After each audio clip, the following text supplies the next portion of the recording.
I think overall, we're really just looking for further engagement. Like, we want to have that relationship with the carriers, with the truckers. It's busy at the port. We see, I think it's over 70,000 trucks a week. And like over 300,000 gate moves typically a month. As we know, unfortunately, there was an incident in Baltimore. How has that impacted what's going on here at the Port of New York and New Jersey?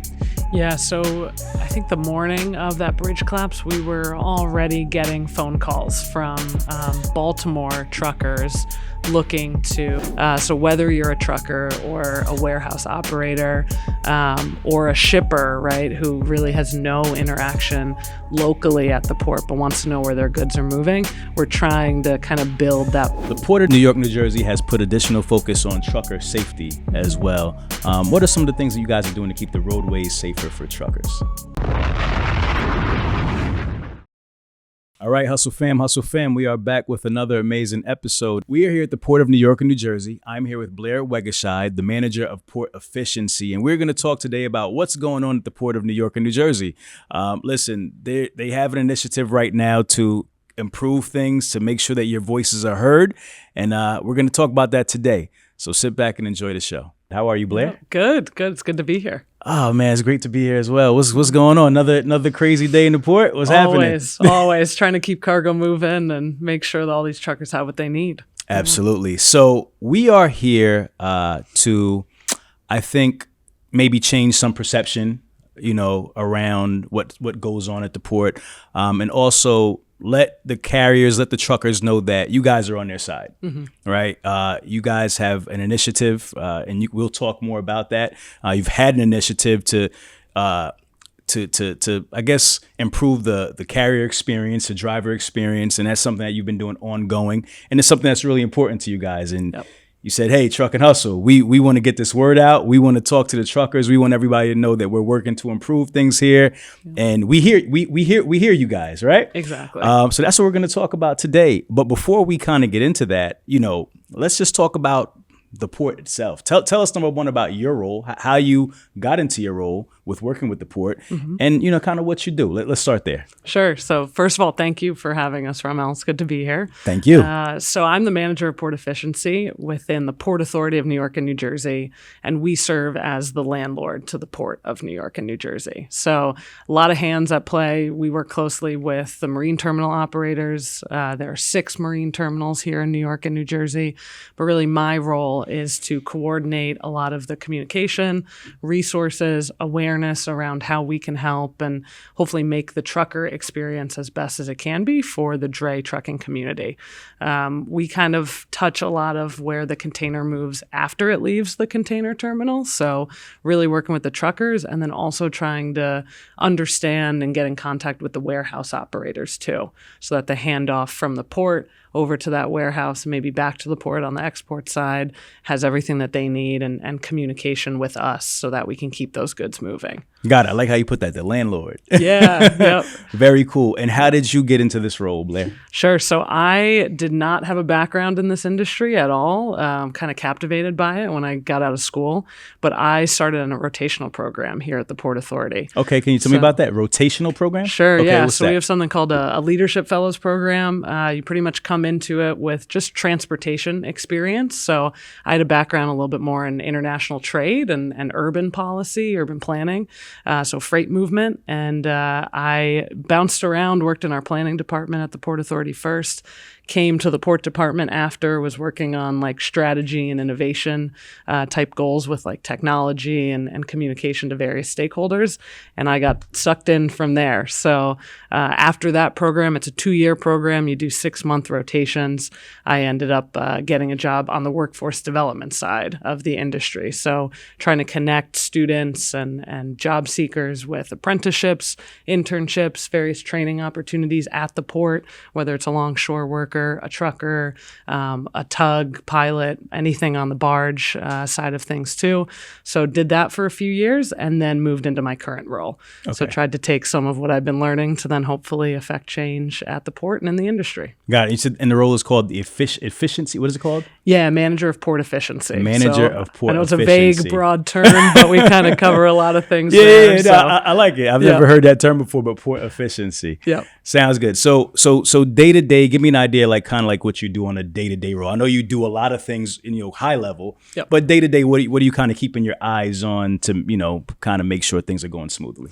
Yeah, so we sit in a larger business development industry relations group. So really, we're trying to understand the voice of the customer. So whether it's a shipper, an ocean carrier, a rail operator like the Class 1 railroads that work here, and then my team, which is really the trucking and the warehouse providers, we're trying to just keep a pulse of what's going on. So if an issue is arising or we're seeing an uptick in volumes, we want to make sure that we're getting out in front of that, understanding if there's any change to the status quo happening at the port. So it's usually a lot of dialogue with stakeholders. We'll get calls from people with questions, whether it's a trucker trying to figure out how to access the port, could be a long-term trucker who wants to share an issue that they're seeing at the port, or it's really just kind of getting out in front of different providers and saying, we're here to help. We'll be at an event that we can talk with you more or learn more about their business. So really information collection so that we can then go back to marine terminal operators and all of our tenants here to make sure that they're hearing that feedback from the customers and then can start to change or update anything that's needed to obviously keep things moving and make sure that all of the customers have what they need. Got it. And now, how is that communication typically done? I know you said sometimes they'll call in. Is it typically through a call, through an email? Like how are you able to hear the voice of your customers? We are here live at OTR Solutions HQ. I'm here with my partner, Jonathan. Man, listen, factoring is an integral part of the transportation industry. Why is factoring important? Absolutely, Ramel. In this economy, in this market, cash flow is king. Cash flow is the key to growth. If you have a young trucking company, or if you've been in the industry for years and you want to take that business to the next level, we're absolutely a company that can help. So I hope you'll give us a call today. Let us know what we can do to help you out. Get the rest and roll with the best. Let's go.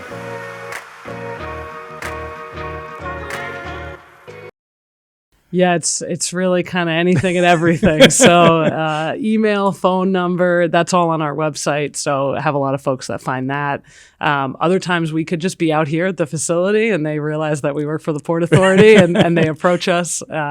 And then social media is a really big way too, where we're kind of out on Twitter or X, as well as our e-alerts that go out, email, phone blast. So we're constantly just trying to kind of figure out different ways to communicate and understand how we can then have a back and forth dialogue too. So yeah, a lot of phone calls, a lot of emails, and we have a truck service center also that usually gets a lot of inquiries and questions, and they're a physical location here in Port Newark and Elizabeth. Okay.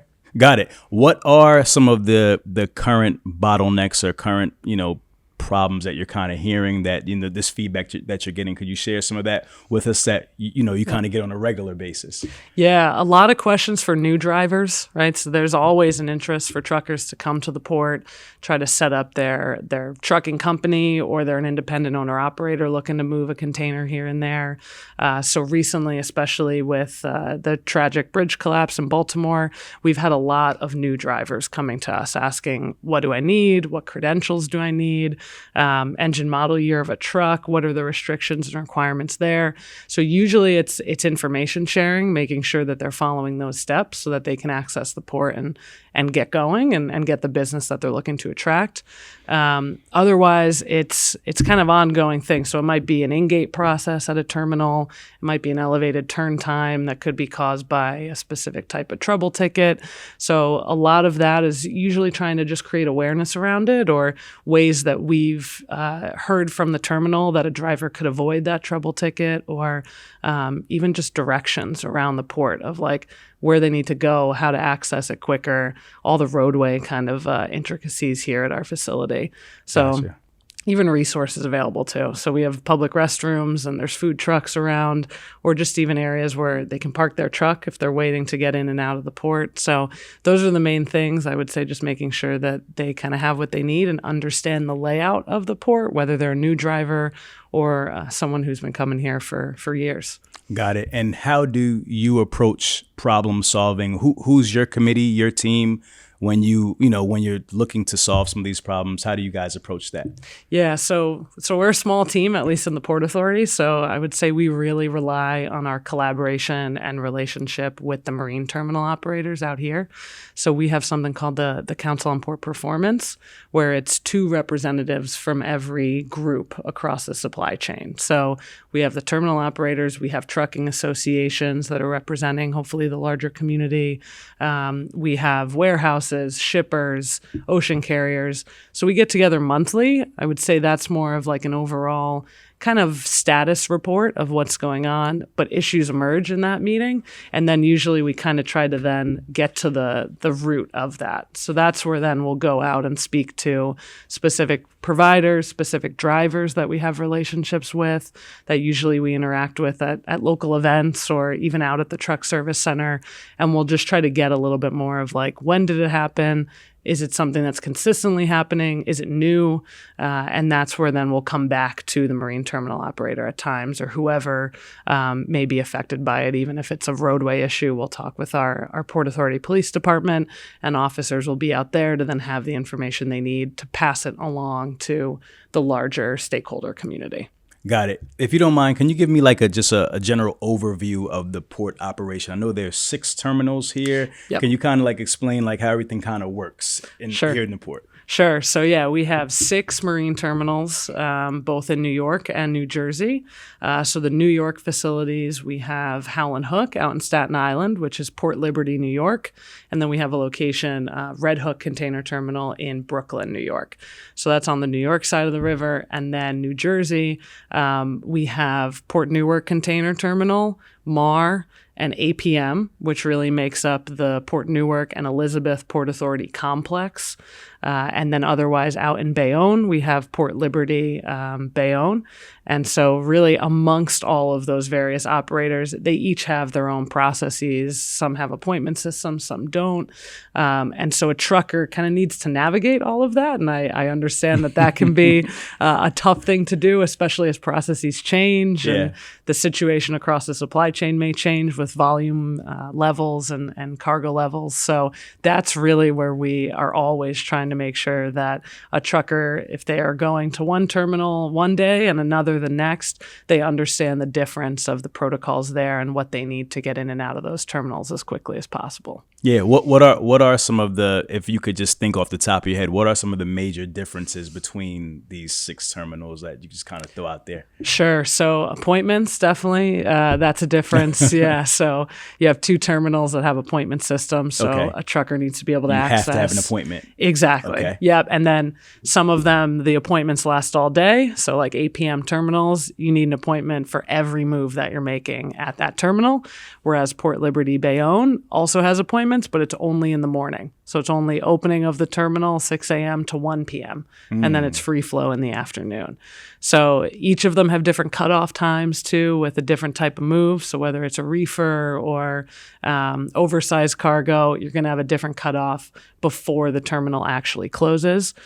So there's little just specific things that if you're making those types of moves on a regular basis, or you might be new to a refrigerated cargo move, then you have to know where to find those things and how to make sure that you're aware of it before you show up at that terminal. Got it. Are there any differences in what comes through the different terminals? They're all pretty general, at least for various types of commodities and imports. The port as a whole, I will say, doesn't just handle containers. So those marine terminal container operations that I just shared, that's just the container business. We also have bulk tenants that are doing things like cement and orange juice. We have cruise terminals, both in New York and New Jersey, that are handling passengers. And then we have a lot of ro-ro vehicles, or ro-ro, roll-on, roll-off vessels, Gotcha. that are handling all the automobiles that come in and out of the port. So there's a lot going on all at once. And if you have different carriers that are coming to pick up different commodities and different goods, we just want to make sure that they know where to go and what they need. Got it. What resources are currently available for them to know where to go and find what they need and so forth and so on? Yeah, so we're always working on that. We're always trying to find new ways to get in front of the trucking community. But generally, our Port Authority website and then our Port of New York and New Jersey webpage has a lot of those resources available. We're constantly working to update it, make sure that any change is reflected there.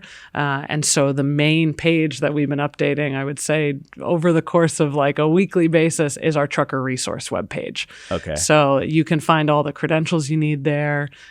We have a trucker resource guide that's available there, and that's kind of your one-stop shop, at least in terms of a paper material of everything you would need as a new driver to get set up, and then all of those various cutoff times, hours of operation, appointments versus no appointment, requirements. That's all in that document. And that's found in multiple languages as well at that truck service center here in Elizabeth, New Jersey.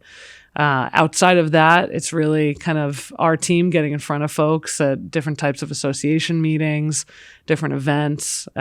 We have our social media channels as well, Port Authority New York and New Jersey or Port of New York and New Jersey. And we definitely encourage drivers to sign up for our e-alerts. Okay. They can pick either a text message version of it, an email version. And so those go out pretty consistently throughout the day, whether it's roadway closure for construction or congestion on a roadway. It's pretty real time, maybe delayed just a few minutes. Once we get that report in from our facility operations staff, it goes out right away, and anything planned goes out too, so that a trucker can be aware of any changing roadway detour or just kind of an understanding of even Saturday gate hours and what's going on, really like pretty close to real time at the port. Okay. Cool. When we first started the podcast, I said that you guys have an initiative now to improve the carrier and trucker experience and so forth. Tell me about that initiative. What brought that on? Why is this something that's important to you guys? Why are you guys trying to get in front of this now?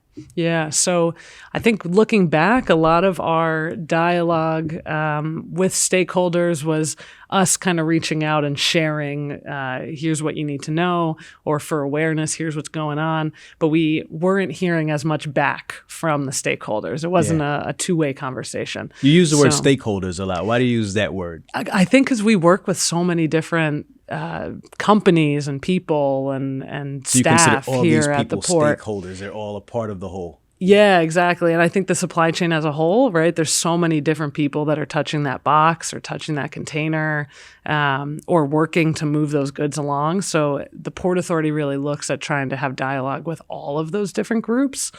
So whether you're a trucker or a warehouse operator or a shipper, right, who really has no interaction locally at the port but wants to know where their goods are moving, we're trying to kind of build that puzzle, I would say, of understanding where maybe all of their needs come into play or any bottlenecks are occurring so that it can be a fluid situation for that good. Yeah. Continue on. We were talking about how the initiative kind of started. I kind of interrupted you, actually. No, all good. But go ahead and kind of finish that thought, if you don't mind. Sure. So, yeah, we were looking to have more of that two-way kind of conversation. And so we actually pursued QR codes, so anonymous QR code surveys out at the port. So that's part of our larger customer experience, trucker experience initiatives across the port department. And it's really just to try to make sure that we're hearing back from the trucker when they're at the port. So any driver, as they're in the terminal, in a public restroom at a port facility, we have some at like trouble ticket windows at the terminals, usually in and out gate locations. They'll see a sign that's really asking, like, tell us more about your visit. You can scan that QR code. It can be good or bad feedback. We're really just looking for any information that they can share about what they're experiencing when they're making a move here at the Port of New York and New Jersey. So there's some questions on like clarity of communication. Were they able to find some of the information that I just mentioned that is on our website or available at the truck service center? And then otherwise there's an open text feedback form on there too. So if you just want to share some issue that you had or something that you noticed that might have changed for the good or the bad, that's really what we're we're looking for. And it's close to location based as well. All of those QR codes are in various zones around the port.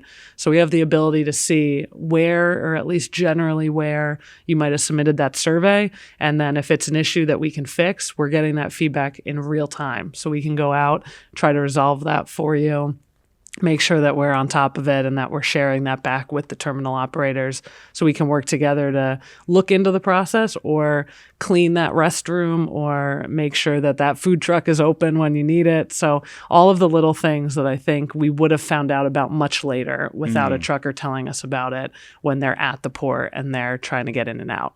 Do you have any like examples of like a major use case where a driver or a trucker reported something and you guys were able to kind of get on it and it made like a big difference or had a major impact? Yeah, I think generally it's usually like condition or cleanliness of a restroom, right? So if we find out or a restroom has to be closed because there's an issue with it, sometimes that can be days. So if we can hear from a trucker that they went to go use that restroom and it's either like a mess or it's just not usable, like we want to do that as quickly as possible so we're able to send facility staff out right away.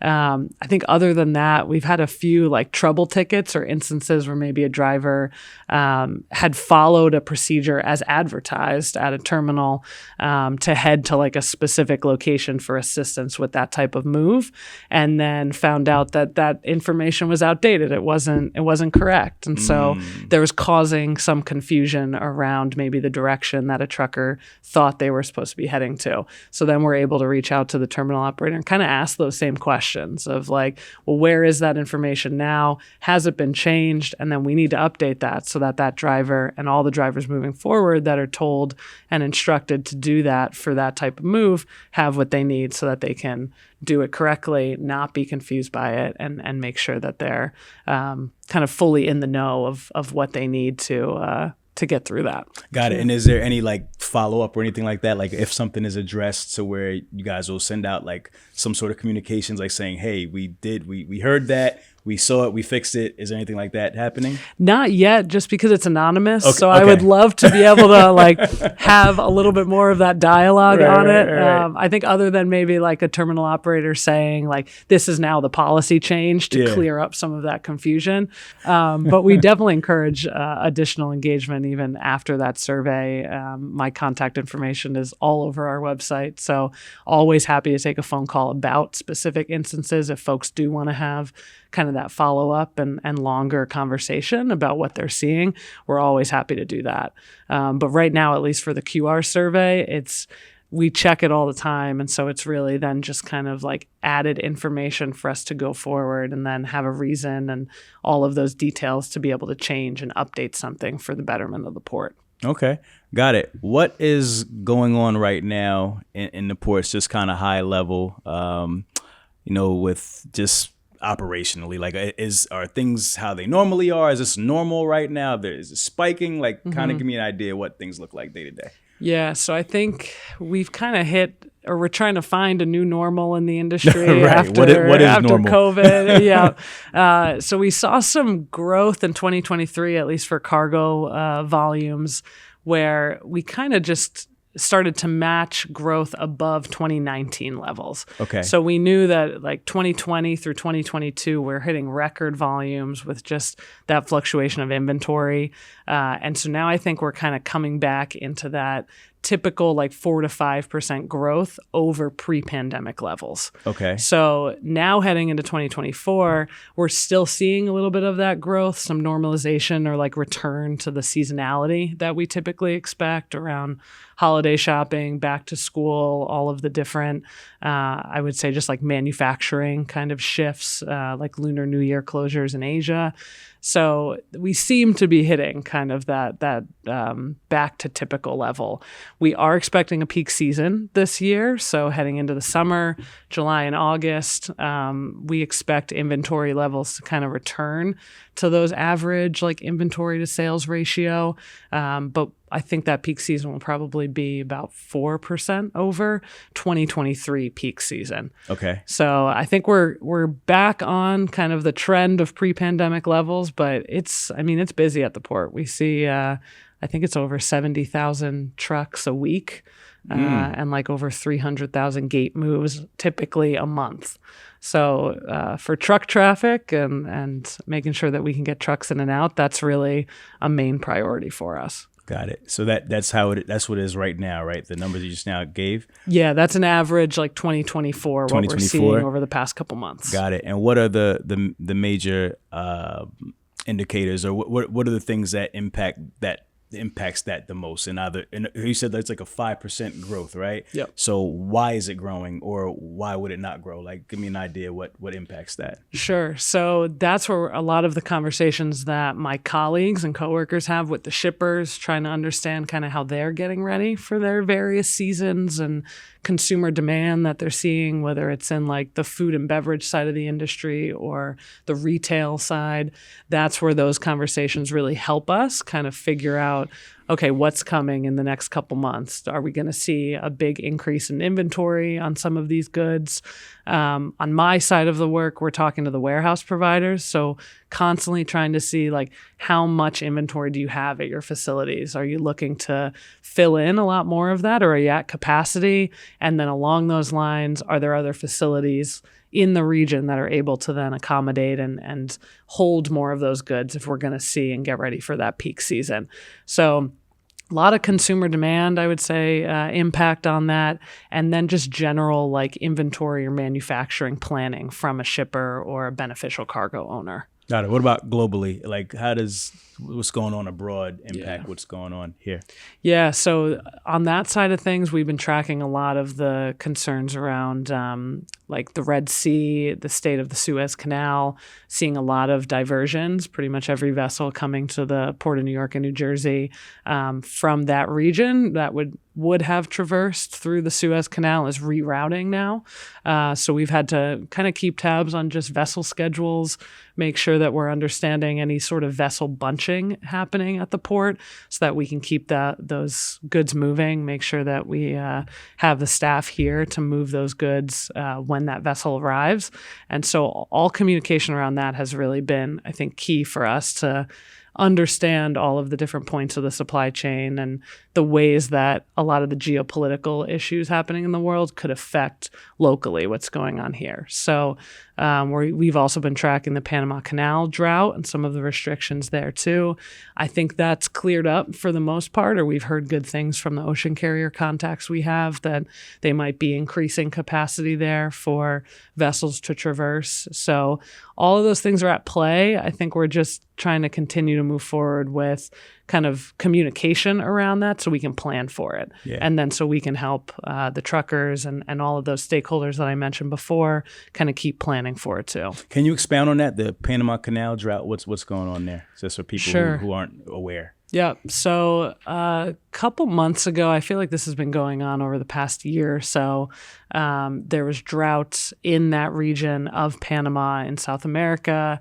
And so vessels were pretty much not allowed to traverse the Panama Canal at different points of that day, or they restricted the overall number of vessels that could travel through the Panama Canal in a given day or in a given week. Okay. So it was just causing some delays or unplanned schedule changes to some of the larger ocean carriers and all of the vessels that would travel through there to get to the East Coast.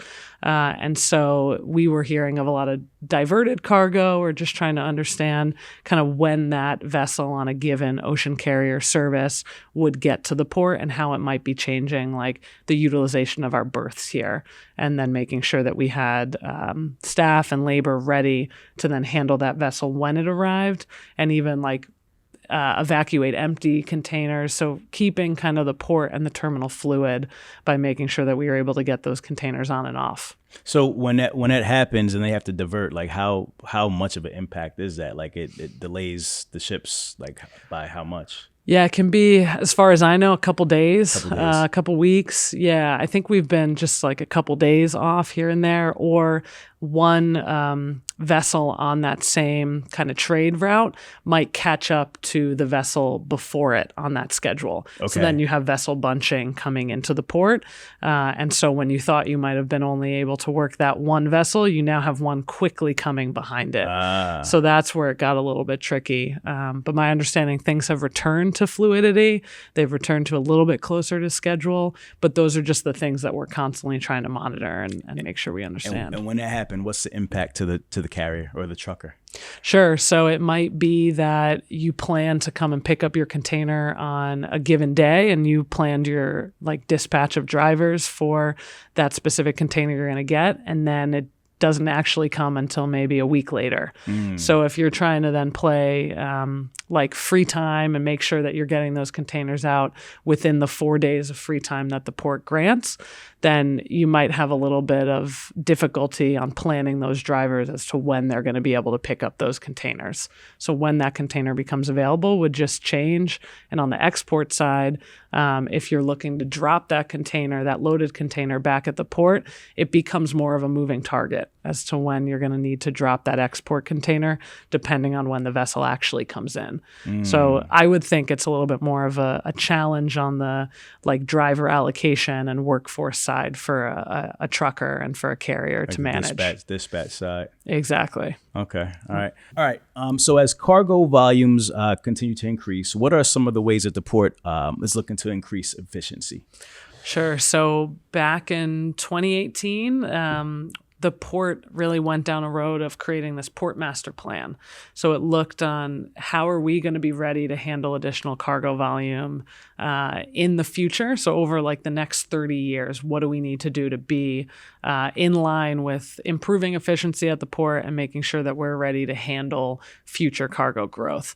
So that looked like a lot of roadway improvements and a lot of rail network improvements. So we're just starting now to get into construction and design of a lot of big infrastructure projects. So a lot of our port facilities here have been around for the past 100 years. So we have a lot of aging infrastructure, and our priority has really been making sure that they're either redesigned to be ready for current vehicle size, current volumes, and then future growth so that we can make sure that we're ready for that. So right now we're actually in the midst of what we call the Port Street Corridor Improvement Project. Okay. It's a huge... What is it called? Port Street Corridor Improvement Project. Got so it. Port Street is really the main northern access point into Port Newark and Elizabeth, which is where we see most of our truck traffic and most of our container volume at the port. So that roadway has been there for a long time. The ramp there, which is the main access point for trucks entering the facility, is well past its really useful life. And so we're tearing down that ramp and completely redesigning it and changing the geometry of the roadway so that it's safer for trucks to come in and out and make that turn as they're entering and leaving the port. Okay. So construction started. It's progressing smoothly, but that's something as well that we're trying to make sure that we communicate, because it directly affects the trucking community and the route that they're going to be taking to then access the major container terminals here in Port Newark and Elizabeth. But that'll really help the throughput, the capacity. We'll bring additional lanes online so that you'll have more ability for trucks to get in and out a little bit faster, and just safer overall too for a driver. What's the timeline on that project? Yeah, so construction started last year. I believe it goes out until about 2027. So it's a phased approach. So the ramp will come down in the summer. It'll be about July timeframe. And so there's a detour that's actually already set up, ready to go. And so a trucker will be able to utilize that detour to get around the ramp while that's being reconstructed. Got it. So they won't cause any congestion now while it's happening. How much does something like that cost, like that type of project? I think it's about $220 million project, and we're receiving federal funding for it as well, federal grant funding to get it done. So it's been a long process, a lot of collaboration and work with the marine terminal operators here, with our tenants as well, that their area is going to be affected. So just a lot of communication back and forth, make sure that everybody knows it's coming, is aware of some of the changes so that it's nothing to cause confusion or congestion on the roadway. It could just be kind of that temporary change, and then we'll have a nice new, safer roadway at the port that hopefully keeps cargo moving and keeps fluidity of goods for a truck driver a lot better too. I love that. The Port of New York, New Jersey has put additional focus on trucker safety as well. What are some of the things that you guys are doing to keep the roadways safer for truckers? Yeah, so we know peak times of the day here. It can be a little hectic on our roadways, a little crazy. Yeah. So we have a great facility operations team out here that works with the Port Authority's traffic management group. So they're constantly assessing those roadway levels, traffic levels. They're updating traffic signals on the roadway to accommodate any sort of congestion or resolve any like choke points on the roadway. And then we also have Port Authority police officers that are deployed out to really just direct traffic at times, but they're also there if anything's needed. So if you have a truck breakdown or any sort of motor vehicle accident, they're out there in specific high volume kind of locations and intersections that can potentially cause problems for truckers to make sure that they're readily available, able to help, make sure that a trucker has what they need as they're getting through the port. We're also trying to find new technology too that helps us do this. Okay. So we have a couple different technology pilots going on right now, a lot of roadway sensors and utilization of kind of technology that is trying to understand when a truck might pass that area, how long it's taking for the truck to travel from like location A to location B on like a high traffic part of our roadway, and then also turn times in a terminal so that hopefully we can help a trucker plan a little bit more around their trip coming to the port and just kind of understand even if there's an area on the roadway that a truck is slowing down very quickly, we can make sure then that we're either stationing a police officer out there or adding signage to that location so that we're limiting maybe speed through that area or just notifying that there's going to be a change in vehicle traffic or congestion there as well. So hopefully making it a little bit safer and just notifying folks a little bit sooner of what that condition may be. Have the officers always been out there? That's a newer initiative?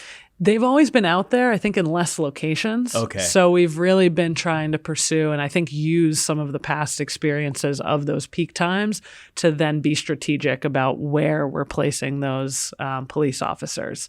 I do believe that they've put out more officers now during those times too, because we've seen a need for it. There's just been a lot more traffic at times, or the roadways themselves have seen more of those like peak level escalations of congestion. So yeah, it's kind of I would say just a different approach, or at least more of a widespread approach with the officer's presence. Got it. You mentioned technology, which is really cool. Always looking for like new innovations and so forth.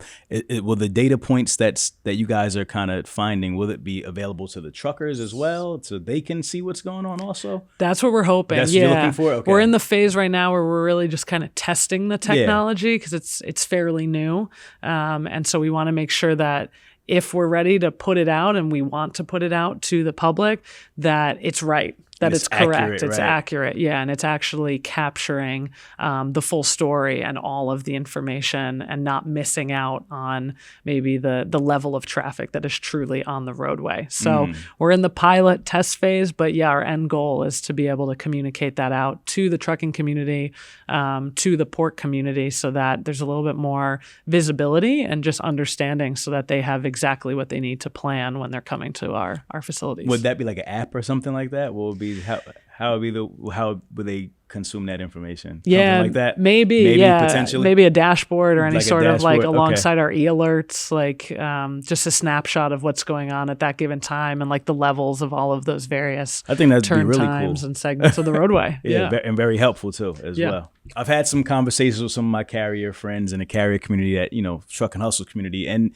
one of their sentiments was that customer service has really improved, in the last, I guess, 5 years or so here in the ports. Mm-hmm. What are you guys doing, to improve that? Because it's a noticeable difference. And are there any initiatives to continuously improve that? Talk to me about that. Yeah. So first of all, that's good to hear. We're glad that we're moving in the right direction. For sure. But we realize too that we can always keep improving. So I think overall, we're really just looking for further engagement. Like we want to have that relationship with the carriers, with the truckers, and so the QR code surveys that I mentioned, we're really trying to make sure that that's a two-way conversation with the trucking community.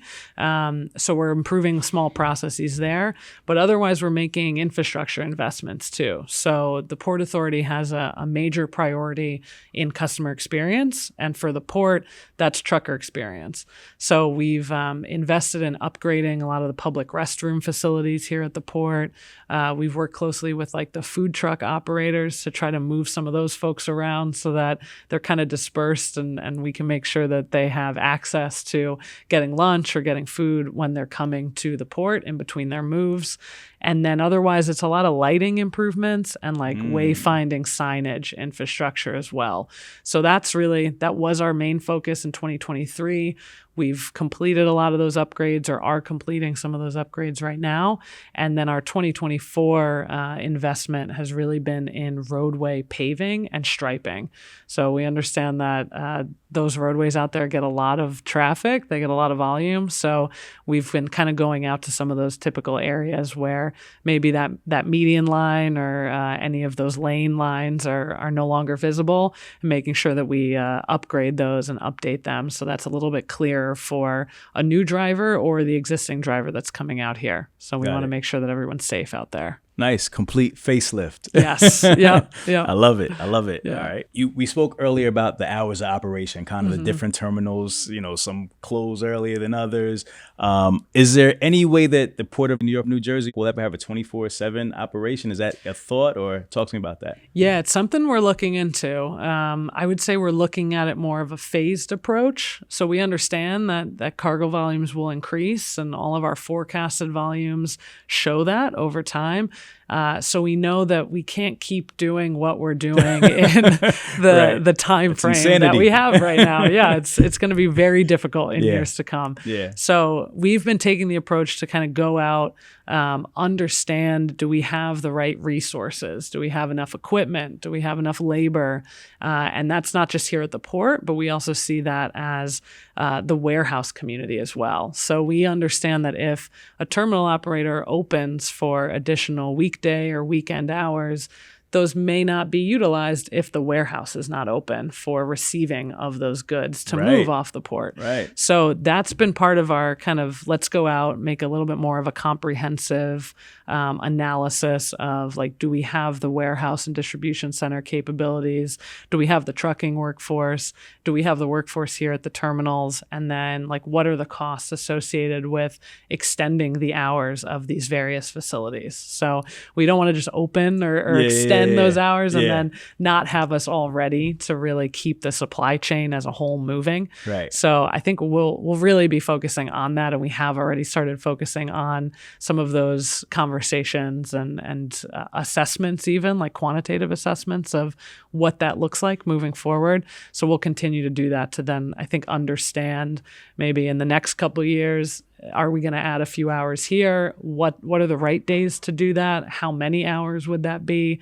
And then continue to do that in the years to come as that grows or the demand continues to grow around cargo volumes too. Got it. I think that's great, because it's like people they're like just open all day, but it's like you don't think about everything else that's impacted when you're open. So it's not as easy just saying we're just going to open later, right? So Exactly. I like the way you explained that. That was cool. As we know, unfortunately, there was an incident in Baltimore, not too long ago with Francis Scott Key Bridge. that impacted. That's one of the major ports as well. How has that impacted what's going on here at the Port of New York and New Jersey? Yeah, so I think the morning of that bridge collapse, we were already getting phone calls from Baltimore truckers looking to get registered here at the Port of New York and New Jersey so that they could accommodate some of the shifting cargo needs that would then be coming here through New York and New Jersey. So we've been in close communication with the Port of Baltimore. I think first and foremost, we wanted to make sure that if we could help here in our region, that we were ready to do so. And so then once cargo started diverting, we saw a big shift here and also to Norfolk, Virginia.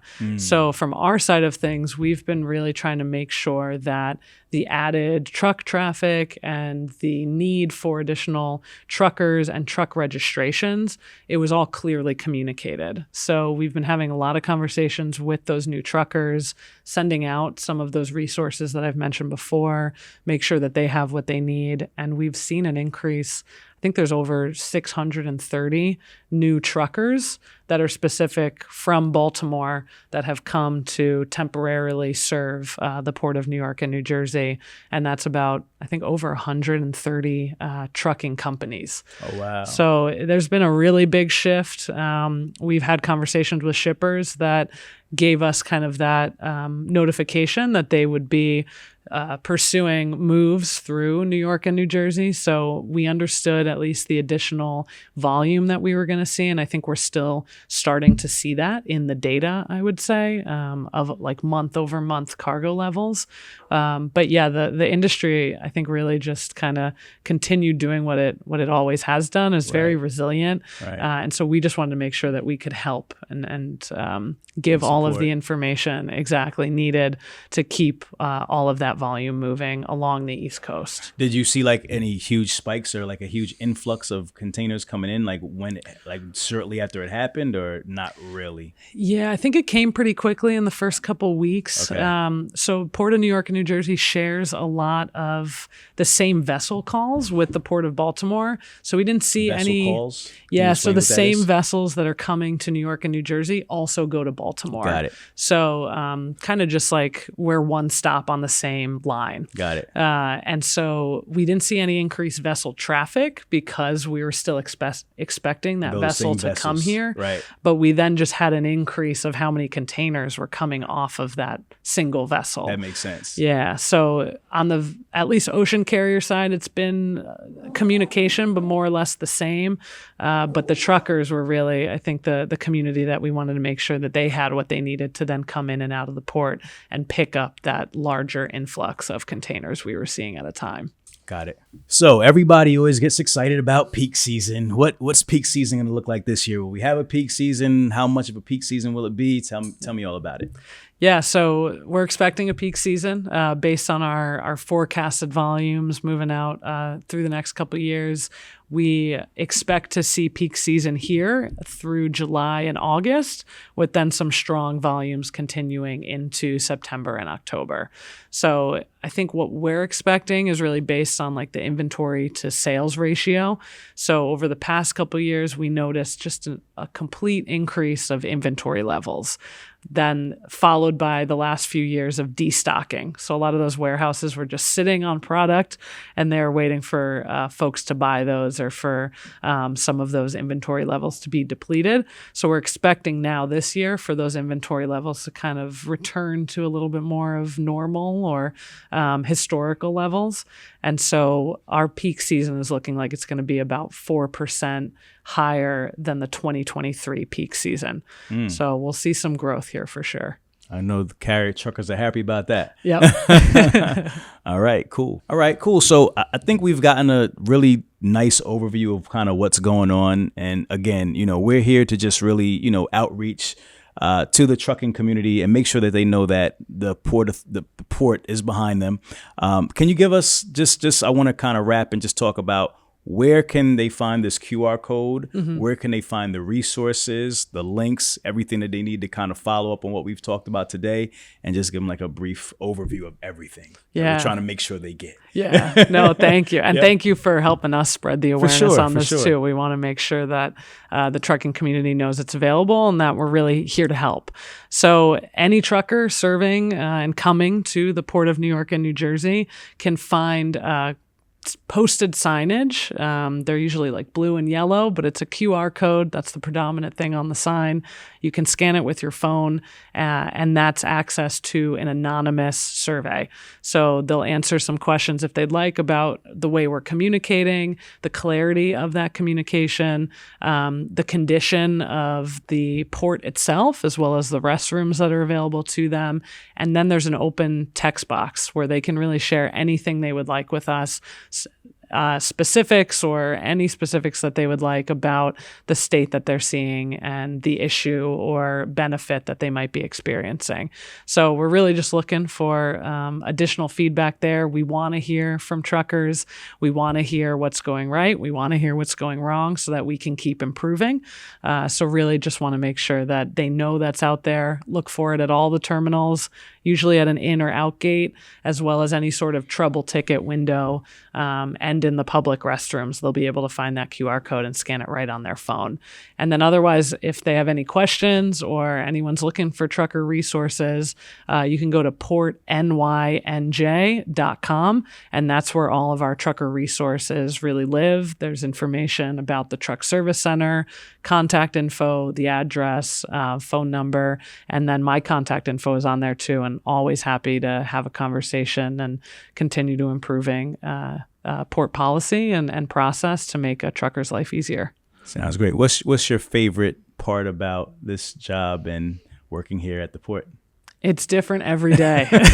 So talking to folks, learning more about a lot of times like their long-standing history in the industry and all that they've seen here at the port. I love kind of trying to understand and see where we've maybe come from and where we're going. So it's always fun meeting people and just hearing about their experiences. For sure. Well, we appreciate you guys connecting with us and allowing us to share, what's going on here and allowing us to be a conduit to get the word out to the trucking community and having that trust in us to do so. Yeah. And we're going to definitely make sure we get the word out and let them know that, you guys care. You know what I mean? I think it's very cool that you guys are taking the time to do this, and giving them a resource to be able to, talk about what the issues that they're going through on a day-to-day basis, because they're the bloodline of this industry. Exactly. And without them, there's no us. Like everything in here, right? Nothing will move. The truck driver is delivering it. So we thank you for that. And I appreciate you, Blair. Thank you so much for your time today. This has been an amazing